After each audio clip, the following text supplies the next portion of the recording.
রহমান রহিম আল্লাহ তাআলার নামে। সে ব্যক্তির চাইতে বড় জালেম আর কে হতে পারে যে আল্লাহ তাআলার উপর মিথ্যা আরোপ করে এবং একবার তার কাছে সত্য দিন এসে যাওয়ার পরেও যে ব্যক্তি তা মিথ্যা প্রতিপন্ন করে। এমন সব কাফেরদের ঠিকানা কি জাহান্নামে হওয়া উচিত নয়?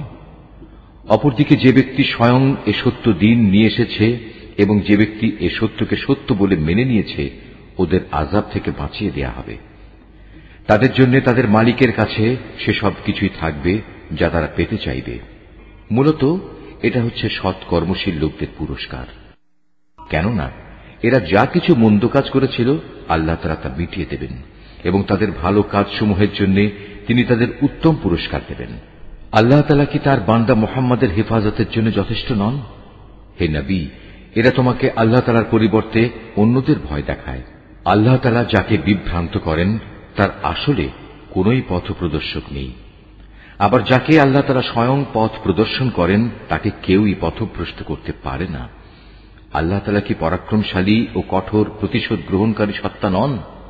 হে নবী, যদি তুমি এদের কাছে জিজ্ঞেস করো আকাশমালা ও জমিন কে সৃষ্টি করেছে, সাথে সাথেই ওরা বলবে আল্লাহ তাআলাই এসব সৃষ্টি করেছেন। এবার তাদের তুমি বলো, তোমরা কখনো ভেবে দেখেছ কি, যদি আল্লাহ তাআলা আমাকে কোনো কষ্ট পৌঁছাতে চান তাহলে তিনি ছাড়া যাদের তোমরা ডাকো তারা কি সে কষ্ট দূর করতে পারবে? কিংবা তিনি যদি আমার উপর তার অনুগ্রহ করতে চান তাহলে এরা তার সে অনুগ্রহ কি রোধ করতে পারবে? হে নবী, তুমি বলো আমার জন্য আল্লাহ তাআলাই যথেষ্ট। যারা নির্ভর করতে চায় তাদের তো তার উপরেই নির্ভর করা উচিত। হে নবী, এদের তুমি বলো, হে আমার জাতি, তোমরা তোমাদের জায়গায় কাজ করে যাও, আমিও আমার জায়গায় কাজ করে যাচ্ছি। শীঘ্রই তোমরা জানতে পারবে কার উপর দুনিয়ায় অপমানকর আযাব আসবে এবং আখিরাতেই বা কার উপর স্থায়ী আযাব নাজিল হবে। হে নবী, আমি মানুষের জন্য তোমার উপর সত্য দিন সহ এ কিতাব নাজিল করেছি। অতঃপর যে কেউ হেদায়েত পেতে চাইবে সেটা করবে একান্ত তার নিজের জন্যই, আর যে ব্যক্তি গোমরাহ হয়ে যায় তার উপর এ গোমরাহির ফল তার নিজের উপরই বর্তাবে। আর তুমি তো তাদের উপর কোনো তত্ত্বাবধায়ক নাও। আল্লাহ তাআলা মানুষদের মৃত্যুর সময় তার প্রাণ বায়ু বের করে নেন, আর যারা ঘুমের সময় মরেনি তিনি তখন তাদেরও রূহ বের করেন। অতঃপর যার উপর তিনি মৃত্যু অবধারিত করেন তার প্রাণ তিনি ছেড়ে না দিয়ে রেখে দেন এবং বাকি রূহদের একটি সুনির্দিষ্ট সময়ের জন্য ছেড়ে দেন। এই গোটা ব্যবস্থাপনার মধ্যে এমন সম্প্রদায়ের জন্য নিদর্শন রয়েছে যারা বিষয়টি নিয়ে চিন্তা ভাবনা করে। তবে কি এরা আল্লাহ তাআলাকে বাদ দিয়ে অন্যদের সুপারিশকারী হিসেবে গ্রহণ করেছে? হে নবী, তুমি এদের বলো, যদিও তোমাদের এসব সুপারিশকারী কোনো কিছুই করার ক্ষমতা রাখে না, না তাদের কোনো জ্ঞান বুদ্ধি আছে। বলো, হে নবী, যাবতীয় সুপারিশ একমাত্র আল্লাহ তাআলার জন্যই। আসমান সমূহ এবং পৃথিবীর সার্বভৌমত্ব একমাত্র আল্লাহ তাআলার জন্য। অতঃপর তোমরা সবাই তাঁর দিকেই ফিরে যাবে। যখন তাদের কাছে এক অদ্বিতীয় আল্লাহ তাআলার কথা বলা হয় তখন যারা আখিরাতের উপর ঈমান আনে না তাদের অন্তর নিতান্ত সংকুচিত হয়ে পড়ে। অপরদিকে যখন আল্লাহ তাআলার বদলে অন্য দেবতাগুলোর আলোচনা করা হয় তখন তারা আনন্দে উল্লসিত হয়। হে নবী, তুমি বলো, হে আল্লাহ, হে আসমান জমিনের স্রষ্টা, হে দৃশ্যমান ও অদৃশ্যমান সব কিছুর পরিজ্ঞাতা, তুমি তোমার বান্দাদের মাঝে সেসব বিষয়ের ফয়সালা করে দাও যে ব্যাপারে তারা মতবিরোধ করছে। যদি এ জালেমদের কাছে সেসব সম্পদ মজুদ থাকে যা এ পৃথিবীর মাঝে ছড়িয়ে আছে, তার সাথে সমপরিমাণ সম্পদ আরও যদি তার কাছে থাকে, কিয়ামতের দিন আযাবের অনিষ্ট থেকে মুক্তি পেতে তারা সব কিছু বিনা দ্বিধায় দিয়ে দিতে চাইবে। সে সময় আল্লাহ তাআলার কাছ থেকে সে আযাব এসে উপস্থিত হবে যার কল্পনাও তারা করতে পারেনি। এরা যেভাবে আমল করতে থাকবে আস্তে আস্তে সেভাবে তার মন্দ ফলও প্রকাশ পেতে থাকবে। যে আযাবের প্রতি এরা হাসি বিদ্রুপ করত তা তাদের আমলের মতোই তাদের পরিবেষ্টন করে ফেলবে। মানুষদের অবস্থা হচ্ছে, যখন কোনো দুঃখ কষ্ট তাদের স্পর্শ করে তখন সে আমাকে ডাকে, অতঃপর আমি যখন তাকে আমার কাছ থেকে কোন রকম নিয়ামত দান করি তখন সে বলে, এটা তো আমার জ্ঞানের যোগ্যতার উপরে দেয়া হয়েছে। না, আসলে তা নয়, বরং এটা হচ্ছে পরীক্ষা। কিন্তু তাদের অধিকাংশ লোকই জানে না। এদের আগের লোকেরাও অবশ্য এ ধরনের কথাবার্তা বলত, কিন্তু তারা যা কিছু অর্জন করেছে তা তাদের কোনোই কাজে আসেনি। যা কিছু তারা কামাই করেছে তার মন্দ পরিণাম তাদের সামনে আসবেই। এদের মধ্যে যারা জুলুম করে তারাও একদিন তাদের কর্মের মন্দ ফল ভোগ করবে। এরা কখনো আমাকে অক্ষম করে দিতে পারবে না। এরা কি জানে না আল্লাহ তাআলা যাকে চান তার রিজিক বাড়িয়ে দেন এবং যার জন্য চান তার জন্য তা সংকুচিত করে দেন। অবশ্যই এর মাঝে ঈমানদার লোকদের জন্য অনেক নিদর্শন রয়েছে। হে নবী, তুমি তাদের বলো, হে আমার বান্দারা, তোমরা যারা নিজেদের প্রতি জুলুম করেছ তারা আল্লাহ তাআলার রহমত থেকে কখনো নিরাশ হয়ো না। অবশ্যই আল্লাহ তাআলা মানুষের সমুদয় পাপ ক্ষমা করে দেবেন। তিনি ক্ষমাশীল ও পরম দয়ালু। অতএব তোমরা তোমাদের মালিকের দিকে ফিরে এসো এবং তার কাছেই পূর্ণ আত্মসমর্পণ করো তোমাদের উপর আল্লাহ তাআলার আযাব আসার আগেই। কেননা একবার আযাব এসে গেলে অতঃপর তোমাদের আর কোন রকম সাহায্য করা হবে না। তোমাদের অজান্তে তোমাদের উপর অতর্কিতভাবে কোন রকম আযাব নাজিল হবার আগেই তোমাদের কাছে তোমাদের মালিক যে উৎকৃষ্ট গ্রন্থ নাজিল করেছেন তোমরা তার অনুসরণ করো। অতঃপর এমন যেন না হয় কেউ একদিন বলবে, হায় আফসোস, আল্লাহ তাআলার প্রতি আমার কর্তব্য পালনে আমি দারুণ শৈথিল্য প্রদর্শন করেছি। আমি তো মূলত ছিলাম ঠাট্টা বিদ্রুপকারীদেরই একজন। কিংবা একথা কেউ যেন না বলে, যদি আল্লাহ তাআলা আমাকে হেদায়েত দান করতেন তাহলে আমি অবশ্যই পরহেজগারদের দলে শামিল হয়ে যেতাম।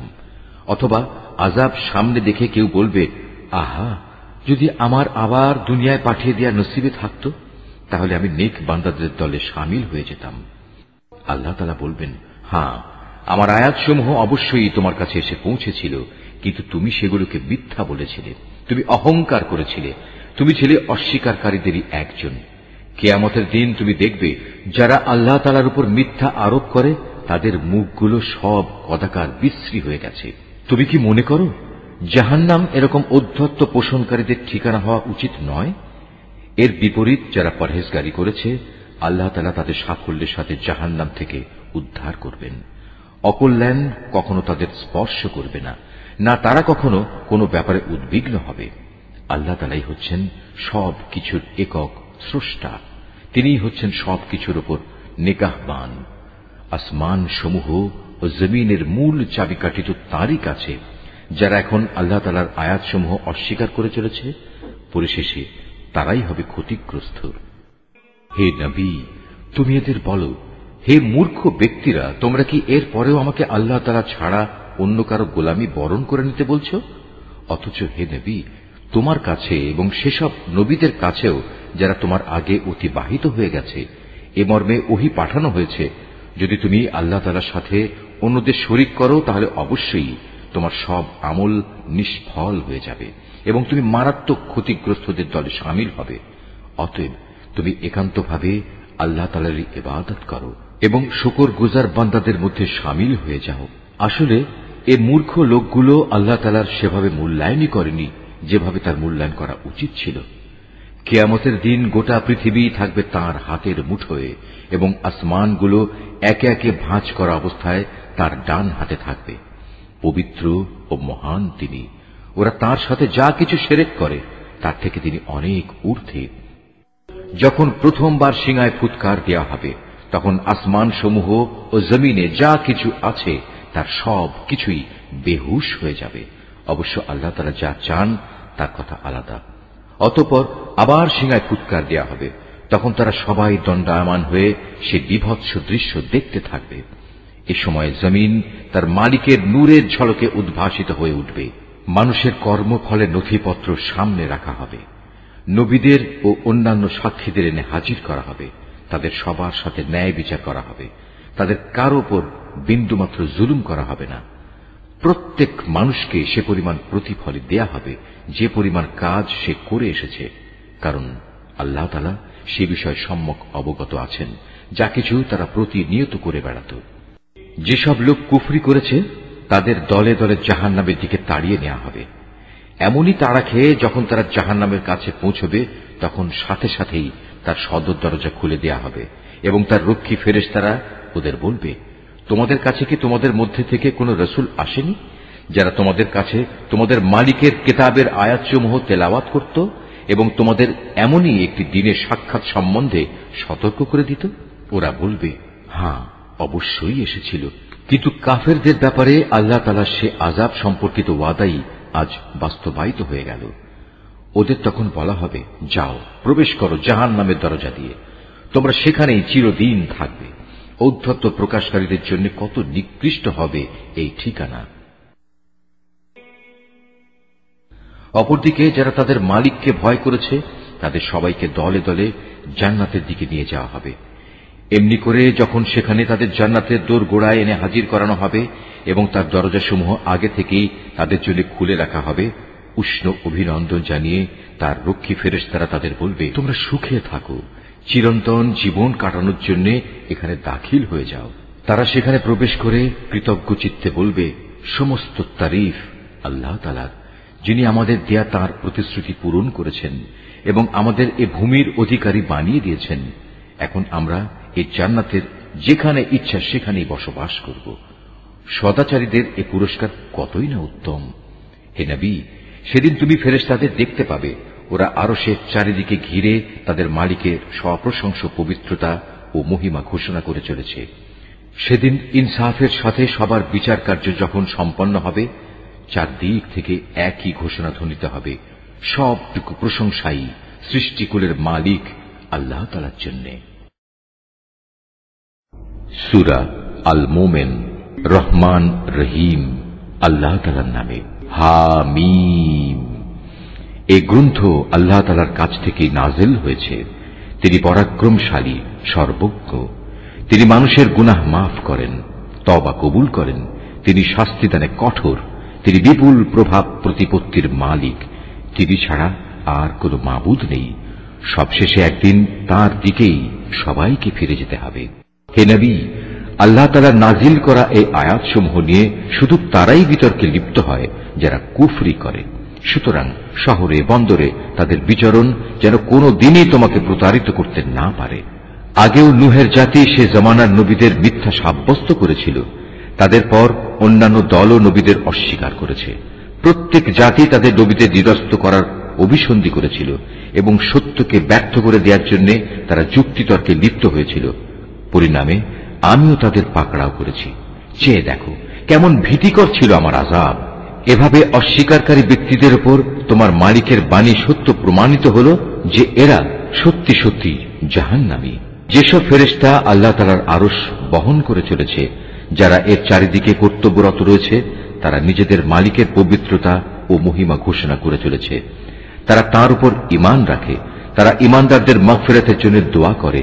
তারা বলে, হে আমাদের মালিক, তুমি তোমার অনুগ্রহ ও জ্ঞান সহ সব কিছুর উপর ছেয়ে আছো। সুতরাং সেসব লোককে তুমি ক্ষমা করে দাও যারা তওবা করে এবং যারা তোমার দ্বীনের পথে চলে। তুমি তাদের জাহান্নামের আযাব থেকে বাঁচাও। হে আমাদের মালিক, তুমি তাদের সেই স্থায়ী জান্নাতে প্রবেশ করাও যার প্রতিশ্রুতি তুমি তাদের দিয়েছ। তাদের পিতামাতা, তাদের স্বামী স্ত্রী ও তাদের সন্তান সন্ততির মধ্যে যারা নেক কাজ করেছে তাদেরও। নিশ্চয়ই তুমি পরাক্রমশালী, প্রজ্ঞাময়। তুমি কিয়ামতের দিন তাদের দুঃখ কষ্ট থেকে রক্ষা করো। মূলত সেদিন তুমি যাকেই দুঃখ কষ্ট থেকে বাঁচিয়ে দেবে তাকে তুমি বড় বেশি দয়া করবে, আর এটাই হচ্ছে সেদিনের সবচাইতে বড় সাফল্য। নিঃসন্দেহে যারা কুফরি করেছে তাদের উদ্দেশ্যে ঘোষণা দিয়ে বলা হবে, আজ তোমাদের প্রতি তোমাদের যে রোষ তার চাইতে আল্লাহ তাআলার রোষ আরো বেশি ছিল, বিশেষ করে যখন তোমাদের ঈমানের দিকে ডাকা হচ্ছিল আর তোমরা তা অস্বীকার করছিলে। তারা বলবে, হে আমাদের মালিক, তুমি তো দুবার আমাদের মৃত্যু দিলে, আবার দুবার জীবনও দিলে। আমরা আমাদের অপরাধ স্বীকারও করেছি। অতএব এখন আমাদের এখান থেকে বেরিয়ে যাওয়ার কোন রাস্তা আছে কি? তাদের বলা হবে, তোমাদের এই শাস্তি তো এজন্যে, যখন তোমাদের এক আল্লাহর দিকে ডাকা হতো তখন তোমরা তা অস্বীকার করতে, যখন তার সাথে শরীক করা হতো তখন তোমরা তা মেনে নিতে। আজ সর্বময় সিদ্ধান্তের মালিক হচ্ছেন আল্লাহ তাআলা। তিনি সর্বোচ্চ, তিনি মহান। হে মানুষ, তিনিই আল্লাহ তাআলা যিনি তোমাদের তার কুদরতের নিদর্শন সমূহ দেখান এবং আসমান থেকে তোমাদের জন্য রিজিক পাঠান। আসলে এ থেকে তারাই শিক্ষা গ্রহণ করে যারা একান্তভাবে আল্লাহ তাআলার দিকে নিবিষ্ট হয়।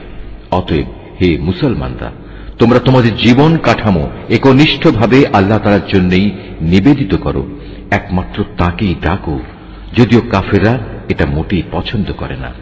তিনি সুউচ্চ মর্যাদার অধিকারী, আরশের মহান অধিপতি।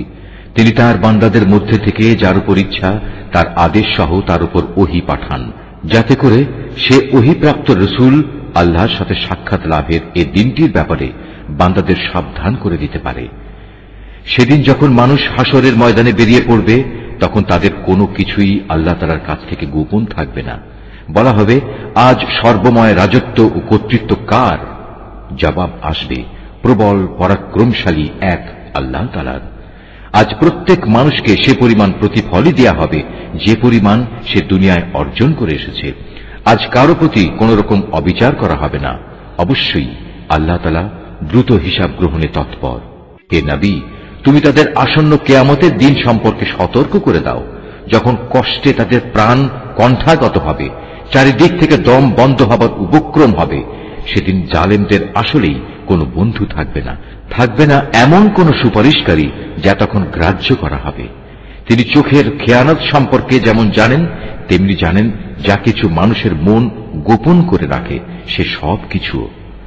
আল্লাহ তাআলা তার বান্দাদের মাঝে ন্যায় বিচার করেন, কিন্তু ওরা আল্লাহ তাআলাকে বাদ দিয়ে যাদের ডাকে, তারা অন্যের ন্যায় বিচার তো দূরের কথা, নিজেদের কোনো বিচার ফয়সালাও করতে সক্ষম নয়। মূলত আল্লাহ তাআলা হচ্ছেন সর্বশ্রোতা, সর্বদ্রষ্টা। এই লোকগুলো কি আমার জমিনে ঘোরাফেরা করে না? ঘুরলে তারা দেখতে পেত এদের আগের লোকগুলোর কি পরিণাম হয়েছিল। অথচ শক্তিমত্তার দিক থেকে বলো এবং যেসব কীর্তি তারা এ দুনিয়ায় রেখে গেছে সে দৃষ্টিতে বলো, জমিনে তারা ছিল এদের চাইতে অনেক বেশি প্রবল। কিন্তু আল্লাহ তাআলা তাদের অপরাধের জন্য তাদের পাকড়াও করলেন। সে সময় তাদের আল্লাহ তাআলার গজব থেকে রক্ষা করার মতো কেউই ছিল না। এটা এ কারণে তাদের কাছে সুস্পষ্ট নিদর্শন সহ আল্লাহ তাআলার রসুলদের আগমন সত্ত্বেও ওরা তাদের অস্বীকার করেছিল। অতঃপর আল্লাহ তাআলাও তাদের এজন্য ভীষণ শাস্তি দিলেন। তিনি খুবই শক্তিশালী, শাস্তি দানেও তিনি কঠোর। আমি আমার আয়াত ও সুস্পষ্ট দলিল প্রমাণ সহ মূসাকে পাঠিয়েছিলাম। তাকে পাঠিয়েছিলাম ফেরাউন, হামান ও কারুনের কাছে। অতঃপর ওরা বলল, এ তো হচ্ছে এক চরম মিথ্যাবাদী জাদুকর। অতঃপর যখন সে আমার কাছ থেকে সত্য দিন নিয়ে তাদের কাছে এলো, তখন তারা বলল, যারা তার সাথে আল্লাহ তাআলার উপর ঈমান এনেছে তাদের পুত্র সন্তানদের তোমরা হত্যা করো এবং শুধু তাদের কন্যাদেরই জীবিত রাখো। কিন্তু কাফেরদের ষড়যন্ত্র ব্যর্থতা ছাড়া আর কিছুই নয়। এক পর্যায়ে ফেরাউন তার পারিষদদের বলল, তোমরা আমাকে ছেড়ে দাও, আমি মূসাকে হত্যা করে ফেলি, ডাকুক সে তার রবকে। আমি আশঙ্কা করছি সে তোমাদের গোটা জীবন ব্যবস্থায় পাল্টে দেবে এবং এই জমিনেও নানা রকমের বিপর্যয় ঘটাবে। মূসা বলল, প্রতিটি উদ্ধত ব্যক্তি যে হিসাব নিকাশের দিনকে বিশ্বাস করে না, আমি তার অনিষ্ট থেকে আমার মালিক ও তোমাদের মালিকের কাছে আগেই পানা চেয়ে নিয়েছি। একজন মোমেন ব্যক্তি যে ছিল স্বয়ং ফেরাউনের গোত্রেরই লোক এবং যে ব্যক্তি নিজের ঈমান এতদিন পর্যন্ত গোপন করে আসছিল, সব শুনে সে বলল, আচ্ছা, তোমরা কি একজন লোককে শুধু এজন্যই হত্যা করতে চাও যে ব্যক্তি বলে আমার মালিক হচ্ছেন আল্লাহ তাআলা, যদিও সে তোমাদের মালিকের কাছ থেকে সুস্পষ্ট দলিল প্রমাণ সহই তোমাদের কাছে এসেছে? যদি সে মিথ্যাবাদী হয় তাহলে তার এই মিথ্যা তো তার ওপরই বর্তাবে, আর যদি সে সত্যবাদী হয় তাহলে যে আযাবের ব্যাপারে সে তোমাদের কাছে ওয়াদা করেছে তার কিছু না কিছু তো তোমাদের এসে পাকড়াও করবে। অবশ্যই আল্লাহ তাআলা এমন লোককে সঠিক পথ দেখান না যে সীমা লঙ্ঘনকারী, মিথ্যাবাদী। সে বলল, হে আমার জাতির লোকেরা, আজ তোমাদের হাতে রাজত্ব আছে, তোমরা জমিনে শাসন চালাচ্ছ, কিন্তু আগামীকাল আমাদের উপর সে আযাব এসে গেলে কে আমাদের আল্লাহর আযাব থেকে সাহায্য করবে? ফেরাউন বলল, আমি তো এ ব্যাপারে তোমাদের সে রায় দেব যেটা আমি ঠিক হিসেবে দেখব। আমি তো তোমাদের সত্য পথ ছাড়া অন্য কিছুই দেখাবো না। যে ব্যক্তি গোপনে ঈমান এনেছিল সে বলল, হে আমার জাতি, আমি তোমাদের জন্য পূর্ববর্তী সম্প্রদায়সমূহের মতোই আযাবের দিনের আশঙ্কা করছি। তোমাদের অবস্থা এমন যেন না হয় যেমনটি হয়েছিল নূহের জাতি, আদ, সামুদ ও তাদের পরে যারা এসেছিল তাদের সবার। আল্লাহ তাআলা কখনো তার বান্দাদের উপর জুলুম করতে চান না। হে আমার জাতি, আমি তোমাদের জন্য প্রচন্ড হাঁকটাকের কিয়ামত দিবসের আযাবের আশঙ্কা করি। সেদিন তোমরা পেছন ফিরে পালাতে চাইবে, কিন্তু আল্লাহ তাআলার পাকড়াও থেকে তোমাদের রক্ষা করার কেউই থাকবে না। আসলে আল্লাহ তাআলা যাকে পথভ্রষ্ট করেন তার জন্য কোনো পথ প্রদর্শনকারী থাকে না। এর আগে তোমাদের কাছে নবী ইউসুফ সুস্পষ্ট নিদর্শন নিয়ে এসেছিল, কিন্তু সে যা কিছু বিধান নিয়ে তোমাদের কাছে এসেছে তোমরা তাতে শুধু সন্দেহই পোষণ করেছ। এমনকি যখন সে মরে গেল তখন তোমরা বলতে শুরু করলে এবার আল্লাহ তাআলা কখনো কোনো রসুল পাঠাবেন না। মূলত আল্লাহ তাআলা এভাবেই নানা বিভ্রান্তিতে ফেলে সীমা লঙ্ঘনকারী ও সংশয়বাদীদের গোমরাহ করে থাকেন। যারা তাদের নিজেদের কাছে আসা দলিল প্রমাণ না থাকা সত্ত্বেও আল্লাহ তাআলার আয়াতসমূহ নিয়ে বিতণ্ডায় লিপ্ত হয়, তারা আল্লাহ তাআলা ও ঈমানদারদের কাছে খুবই অসন্তোষের কারণ বলে বিবেচিত। আল্লাহ তাআলা এভাবেই প্রতিটি অহংকারী ও স্বৈরাচারী ব্যক্তির হৃদয়ের উপর মোহর মেরে দেন। ফেরাউন একদিন হামানকে বলল, হে হামান, আমার জন্য তুমি একটি সুউচ্চ প্রাসাদ নির্মাণ করো, যাতে করে আমি আকাশে চড়ার কিছু একটা অবলম্বন পেতে পারি। আকাশে চড়ার অবলম্বন এমন হবে যেন আমি মুসার মাবুদকে তার দিকে উঁকি মেরে দেখে আসতে পারি। অবশ্য আমি তো তাকে মিথ্যাবাদী মনে করি। এভাবেই ফেরাউনের কাছে তার এই নিকৃষ্ট কাজটি শোভনীয় প্রতীয়মান করা হল এবং তাকে সত্য পথ থেকে নিবৃত্ত করা হল। মূলত ফেরাউনের ষড়যন্ত্র তার নিজের ধ্বংস ছাড়া আর কিছু নয়। যে ব্যক্তিটি ঈমান এনেছিল সে বলল, হে আমার জাতি, তোমরা আমার কথা শোনো, আমি তোমাদের একটা সঠিক পথের সন্ধান দিচ্ছি। হে আমার সম্প্রদায়, তোমাদের এ দুনিয়ার জীবন কয়েকটি দিনের উপভোগের বস্তু মাত্র, স্থায়ী নিবাস তো হচ্ছে আখিরাত। যে ব্যক্তি কোনো মন্দ কাজ করবে সে সেই পরিমাণই তার প্রতিফল পাবে, পুরুষ হোক কিংবা নারী। যে কেউই নেক কাজ করবে সেই মোমেন হিসেবে গণ্য হবে। হ্যাঁ, এমন ধরনের লোকেরাই জান্নাতে প্রবেশ করবে, সেখানে তাদের অপরিমিত রিজিক দেয়া হবে। হে আমার জাতি, এ কি আশ্চর্য! আমি তোমাদের জাহান্নাম থেকে মুক্তির দিকে ডাকছি, আর তোমরা আমাকে ডাকছো জাহান্নামের দিকে। তোমরা আমাকে এ কথার দিকে দাওয়াত দিচ্ছ যেন আমি আল্লাহ তাআলাকে অস্বীকার করি এবং তার সাথে অন্য কাউকে শরীক করি, যার সমর্থনে আমার কাছে কোনো দলিল প্রমাণ নেই। পক্ষান্তরে আমি তোমাদের আহ্বান করছি সেই আল্লাহ তাআলার দিকে, যিনি পরাক্রমশালী ও ক্ষমাশীল। যে বিষয়টির প্রতি তোমরা আমাকে ডাকছ, দুনিয়াতে তার দিকে ডাকা কোনো মানুষের জন্য শোভনীয় নয়, তেমনি পরকালে তো মোটেই নয়, কেননা আমাদের সবাইকে তো আল্লাহ তাআলার দিকেই ফিরে যেতে হবে। সত্যি কথা হচ্ছে, যারা সীমা লঙ্ঘন করে তারাই হচ্ছে জাহান্নামের অধিবাসী। আজ আমি তোমাদের যা কিছু বলছি অচিরেই তোমরা তা স্মরণ করবে, আর আমি তো আমার সব কিছু আল্লাহ তাআলাকে সুপর্দ করছি। নিঃসন্দেহে আল্লাহ তাআলা তার বান্দাদের প্রতি সবিশেষ নজর রাখেন। অতঃপর আল্লাহ তাআলা তাকে ওদের যাবতীয় ষড়যন্ত্রের অনিষ্ট থেকে রক্ষা করলেন এবং একটা কঠিন শাস্তি এসে ফেরাউন সম্প্রদায়কে গ্রাস করে নিল। জাহান্নামের আগুন, যার সামনে তাদের সকাল সন্ধ্যায় হাজির করা হবে। আর যেদিন কিয়ামত ঘটবে সেদিন ফেরেশতাদের বলা হবে, ফেরাউনের দলবলকে কঠিন আযাবে নিক্ষেপ করো। হে নবী, যখন এ লোকেরা জাহান্নামে বসে পরস্পর বিতর্কে লিপ্ত হবে, অতঃপর যারা দুর্বল ছিল তারা এমন সব লোকদের বলবে যারা ছিল অহংকারী, আমরা তো দুনিয়ায় তোমাদের অনুসারী ছিলাম, এখন জাহান্নামের আগুনের কিছু অংশ কি তোমরা আমাদের কাছ থেকে নিবারণ করতে পারবে? অহংকারীরা এর জবাবে বলবে, কিভাবে তা সম্ভব? আমরা সবাই তো তাতেই জাহান্নামে পড়ে আছি। আল্লাহ তাআলা তো তাঁর বান্দাদের ব্যাপারে চূড়ান্ত ফয়সালা করেই দিয়েছেন। তারপর যারা জাহান্নামে পড়ে থাকবে তারা এখানকার প্রহরীদের উদ্দেশ্য করে বলবে, তোমরা অন্তত আমাদের জন্য তোমাদের মালিকের কাছে দোয়া করো, তিনি যেন কোনো না কোনো একটি দিন আমাদের উপর থেকে আযাব কম করে দেন। তারা বলবে, তোমাদের কাছে কি তোমাদের নবীরা সুস্পষ্ট নিদর্শন নিয়ে আসেনি? তারা বলবে, হ্যাঁ এসেছিল, কিন্তু আমরা তাদের কথা শুনিনি। জাহান্নামের যারা প্রহরী তারা বলবে, তাহলে তোমাদের দোয়া তোমরা নিজেরাই করো। আর সত্য কথা হচ্ছে, কাফেরদের দোয়া ব্যর্থতা ছাড়া আর কিছুই নয়। নিশ্চয়ই আমি আমার নবীদের ও তাদের উপর যারা ঈমান এনেছে তাদের এ বৈষয়িক দুনিয়ায় যেমন সাহায্য করি, তেমনি সেদিনও সাহায্য করব, যেদিন তাদের পক্ষে কথা বলার জন্য সাক্ষীরা দাঁড়িয়ে যাবে। যেদিন জালেমদের ওজর আপত্তি কোনোই উপকারে আসবে না, সেদিন তাদের জন্য শুধু থাকবে অভিশাপ, তাদের জন্য আরো থাকবে নিকৃষ্টতম আবাস।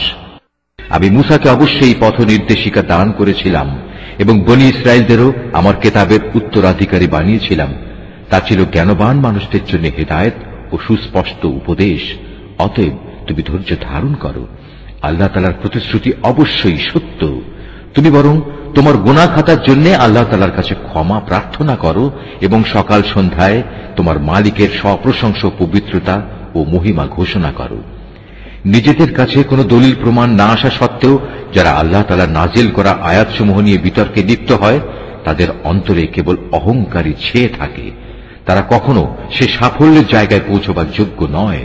অতএব হে নবী, তুমি এদের অনিষ্ট থেকে আল্লাহ তাআলার কাছে পানা চাও, কেননা তিনিই হচ্ছেন সর্বশ্রোতা, সর্বদ্রষ্টা। অবশ্যই আসমান ও জমিন সৃষ্টি করা মানুষকে দ্বিতীয়বার সৃষ্টি করা অপেক্ষা বেশি কঠিন, কিন্তু অধিকাংশ মানুষই জানে না। অন্ধ ও চক্ষুষ্মান ব্যক্তি কখনো সমান হয় না। ঠিক তেমনি যারা ঈমান আনে ও নেক আমল করে, তারা এবং দুষ্কৃতিপরায়ণ ব্যক্তি কখনো সমান নয়। আসলে তোমাদের কম সংখ্যক লোকই আমার হেদায়েত থেকে উপদেশ গ্রহণ করে। কিয়ামত অবশ্যম্ভাবী, এতে বিন্দু মাত্র সন্দেহ নেই, কিন্তু অধিকাংশ লোকই তা বিশ্বাস করে না। তোমাদের মালিক বলেন, তোমরা আমাকে ডাকো, আমি তোমাদের ডাকে সাড়া দেব। যারা অহংকারের কারণে আমার ইবাদত থেকে নাফরমানি করে, অচিরেই তারা অপমানিত ও লাঞ্ছিত হয়ে জাহান্নামে প্রবেশ করবে।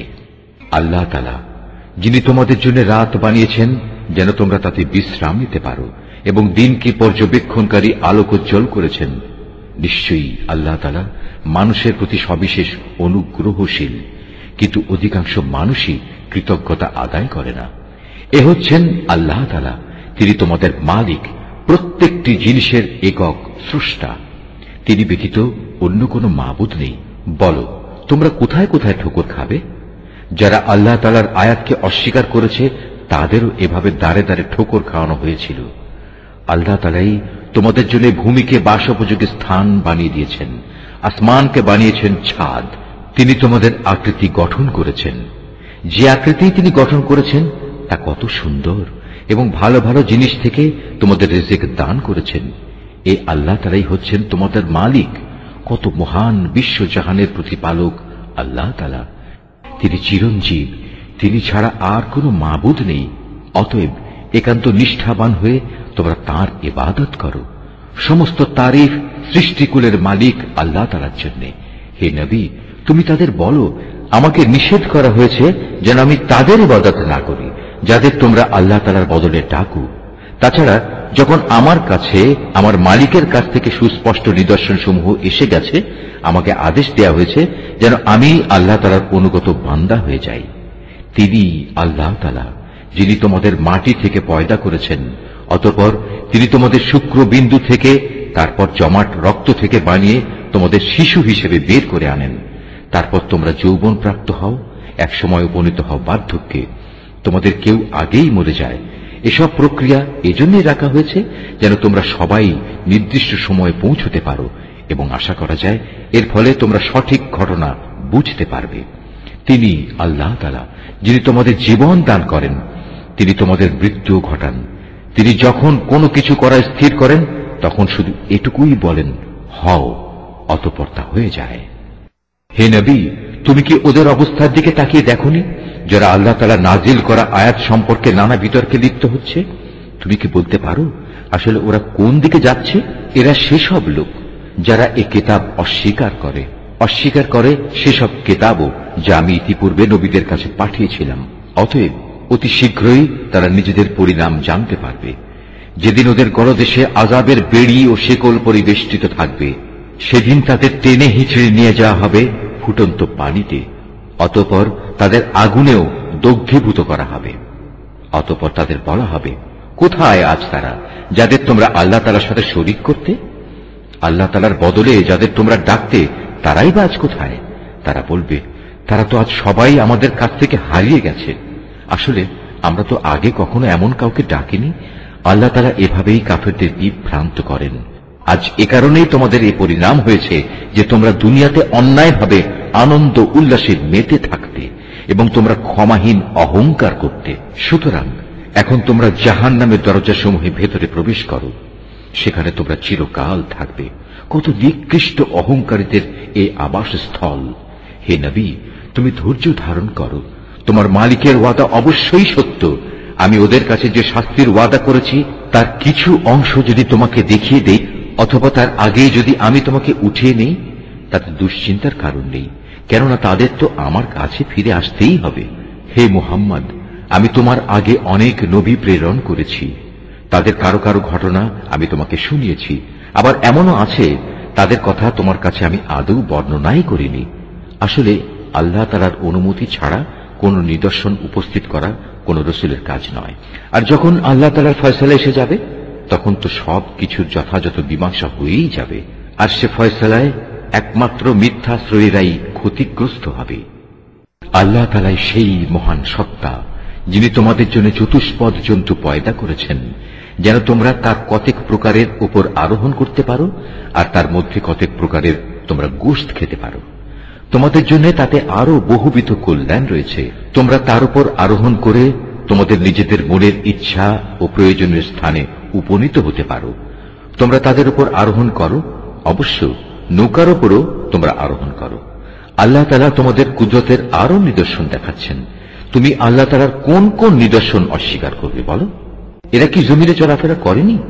করলে তারা অবশ্যই দেখতে পেত তাদের পূর্ববর্তী লোকদের পরিণাম কি হয়েছিল। তারা সংখ্যায় এদের চাইতে ছিল অনেক বেশি, শক্তি, ক্ষমতা এবং জমিনে রেখে যাওয়া কীর্তিতেও তারা ছিল অনেক প্রবল। কিন্তু তারা যা কিছু কাজকর্ম করেছে তা তাদের কোনোই কাজে আসেনি। যখন তাদের নবীরা তাদের কাছে সুস্পষ্ট প্রমাণপত্র নিয়ে হাজির হল, তখন তাদের কাছে জ্ঞানের যা কিছু ছিল তা নিয়ে তারা গর্ব করল, এবং দেখতে দেখতে সে আযাব তাদের এসে ঘিরে ফেলল, যা নিয়ে তারা ঠাট্টা বিদ্রূপ করত। অতঃপর তারা যখন সত্যি সত্যিই আমার আযাব আসতে দেখল, তখন বলে উঠল, হ্যাঁ, আমরা এক আল্লাহ তাআলার উপর ঈমান আনলাম। যাদের আমরা আল্লাহ তাআলার সাথে শরীক করতাম তাদের আমরা প্রত্যাখ্যান করলাম।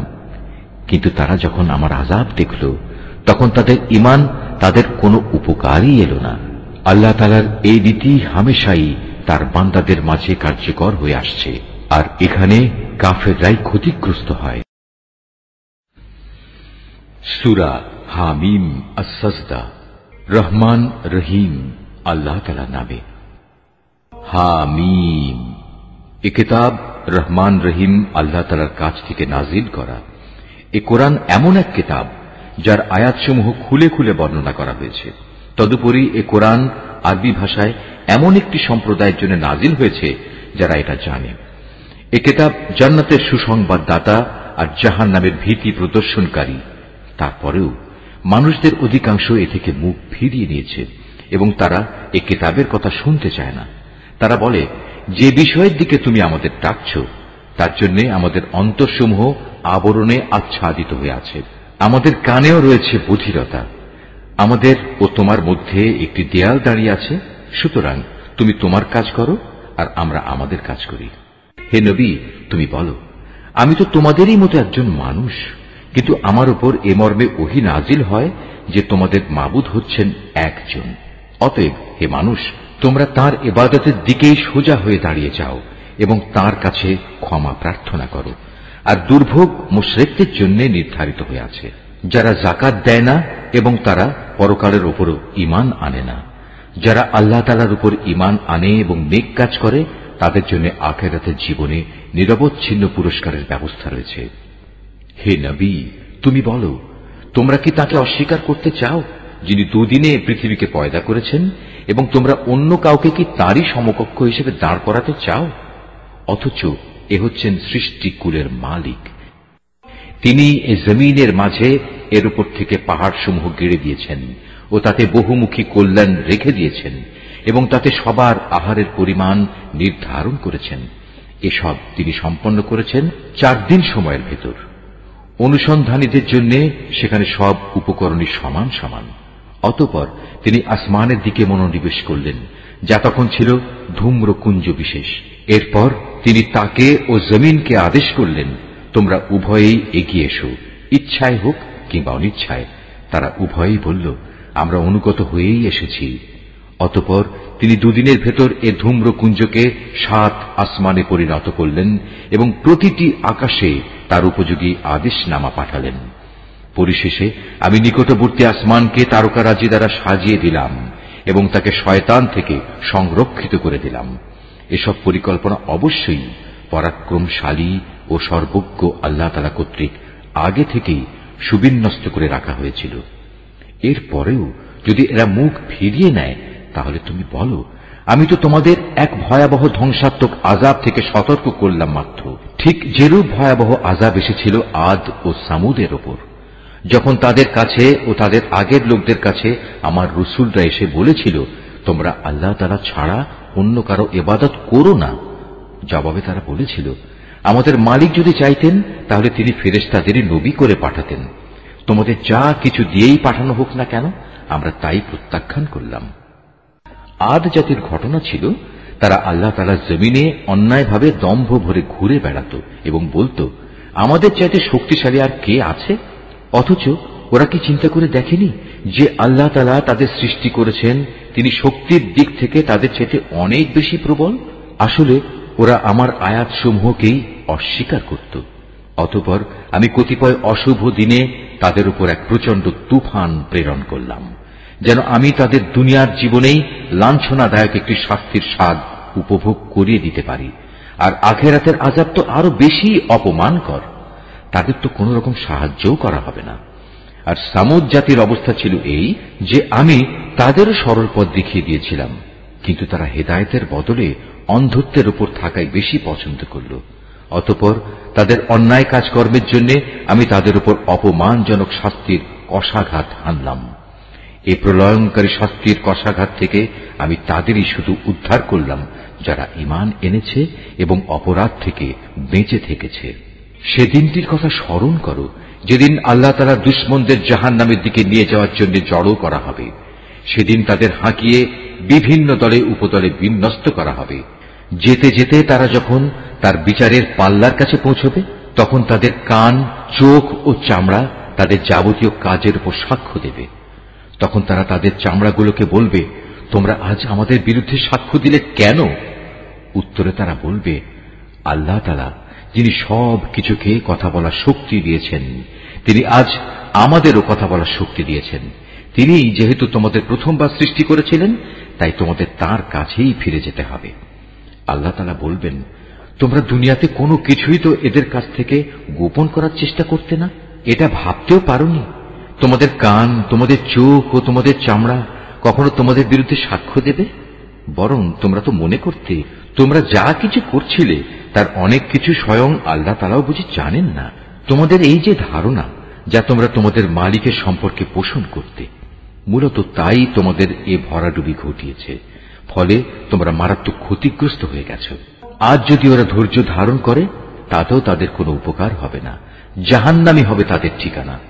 আল্লাহ তাআলার কাছে অনুগ্রহ চাইলেও কোনো লাভ হবে না, কেননা আজ তারা কোনো অবস্থায় অনুগ্রহ প্রাপ্ত হবে না। আমি দুনিয়ার জীবনে তাদের উপর এমন কিছু সঙ্গী সাথী বসিয়ে দিয়েছিলাম যারা তাদের সামনের ও পেছনের কাজগুলো তাদের সামনে শোভনীয় এবং লোভনীয় করে রেখেছিল। পরিশেষে জিন ও মানুষদের সে দলের সাথে তাদের ব্যাপারেও আল্লাহ তাআলা সিদ্ধান্ত সত্যে পরিণত হল, যারা তাদের আগে অতিবাহিত হয়ে গেছে। অবশ্য এরা সবাই ছিল নিদারুণভাবে ক্ষতিগ্রস্ত। যারা কুফরি পন্থা অবলম্বন করেছে তারা একজন আরেকজনকে বলে, তোমরা কখনো এ কোরআন শুনবে না, তেলাওয়াতের সময় তার মাঝে শোরগোল করো, হয়তো এ কৌশল দ্বারা তোমরা জয়ী হতে পারবে। আমি অবশ্যই কাফেরদের কঠিন আযাবের স্বাদ আস্বাদন করাবো এবং নিশ্চয়ই আমি তাদের সে কাজের প্রতিফল দেব যে আচরণ তারা আমার কেতাবের সাথে করে এসেছে। এই জাহান্নামই হচ্ছে আল্লাহ তাআলার শত্রুদের যথার্থ পাওনা। সেখানে তাদের জন্য চিরস্থায়ী আযাবের ঘর থাকবে। তারা যে আমার আয়াতসমূহ অস্বীকার করত, এটা হচ্ছে তারই প্রতিফল। কাফেররা সেদিন বলবে, হে আমাদের মালিক, যেসব জিন ও মানুষ দুনিয়ায় আমাদের গোমরা করেছিল, আজ তুমি তাদের এক নজর আমাদের দেখিয়ে দাও। আমরা তাদের আমাদের পায়ের নিচে রাখব, যাতে করে তারা আরো বেশি লাঞ্ছিত হয়। অপরদিকে যারা বলে আল্লাহ তাআলাই হচ্ছেন আমাদের মালিক, অতঃপর এ ঈমানের উপর তারা অবিচল থাকে। মৃত্যুর সময়ে যখন তাদের কাছে ফেরেশতা নাজিল হবে এবং তাদের বলবে, হে আল্লাহ তাআলার প্রিয় বান্দারা, তোমরা ভয় পেও না, চিন্তিত হও না। উপরন্তু তোমাদের কাছে যে জান্নাতের ওয়াদা করা হয়েছিল, আজ তোমরা তারই সুসংবাদ গ্রহণ করে আনন্দিত হও। আমরা ফেরেশতারা দুনিয়ার জীবনেও তোমাদের বন্ধু ছিলাম, আর আখিরাতেও আমরা তোমাদের বন্ধুই থাকব। সেখানে তোমাদের মন যা কিছুই চাইবে তাই তোমাদের জন্য মজুদ থাকবে, এবং যা কিছুই তোমরা সেখানে তলব করবে তা তোমাদের সামনে হাজির থাকবে। পরম ক্ষমাশীল ও দয়ালু আল্লাহ তাআলার পক্ষ থেকে এ হচ্ছে তোমাদের সেদিনের মেহমানদারি। তার চেয়ে উত্তম কথা আর কোন ব্যক্তির হতে পারে যে মানুষদের আল্লাহ তাআলার দিকে ডাকে এবং সে নিজেও নেক কাজ করে এবং বলে, আমি মুসলমানদেরই একজন। এই আয়াত যিনি তেলাওয়াত করবেন এবং যিনি এই আয়াতটির তেলাওয়াত শুনবেন, তাদের সবাইকে এখানে একটি সাজদা আদায় করতে হবে। এটা ওয়াজিব। হে নবী, ভালো আর মন্দ কখনোই সমান হতে পারে না। তুমি ভালো কাজ দ্বারা মন্দ কাজ প্রতিহত করো, তাহলেই তুমি দেখতে পাবে তোমার এবং যার সাথে তোমার শত্রুতা ছিল তার মাঝে এমন অবস্থা সৃষ্টি হয়ে যাবে যেন সে তোমার অন্তরঙ্গ বন্ধু। আর এ বিষয়টি শুধু তাদের ভাগ্যেই লেখা থাকে যারা ধৈর্য ধারণ করে, এবং এ সকল লোক শুধু তারাই হয় যারা সৌভাগ্যের অধিকারী। যদি কখনো শয়তানের কুমন্ত্রণা তোমাকে প্ররোচিত করে, তাহলে তুমি আল্লাহ তাআলার কাছে আশ্রয় চাও, কেননা তিনি সর্বশ্রোতা সর্বজ্ঞ। হে মানুষ, আল্লাহ তাআলার নিদর্শন সমূহের মধ্যে রাত, দিন, সূর্য ও চন্দ্র হচ্ছে কয়েকটি নিদর্শন মাত্র। অতএব তোমরা সূর্যকে সেজদা করো না, চাঁদকেও নয়, বরং তোমরা সেজদা করো সেই আল্লাহ তাআলাকে যিনি এর সব কয়টি সৃষ্টি করেছেন। যদি তোমরা একান্তভাবে তাঁরই ইবাদত করতে চাও, তাহলে এটাই হবে একমাত্র করণীয়। অতঃপর হে নবী, এরা যদি অহংকার করে তাহলে তুমি ভেবো না, যারা তোমার মালিকের সান্নিধ্যে রয়েছে তারা তো রাত দিন তাঁরই পবিত্রতা ও মহিমা ঘোষণা করে যাচ্ছে, তারা বিন্দু মাত্র এতে ক্লান্ত হয় না।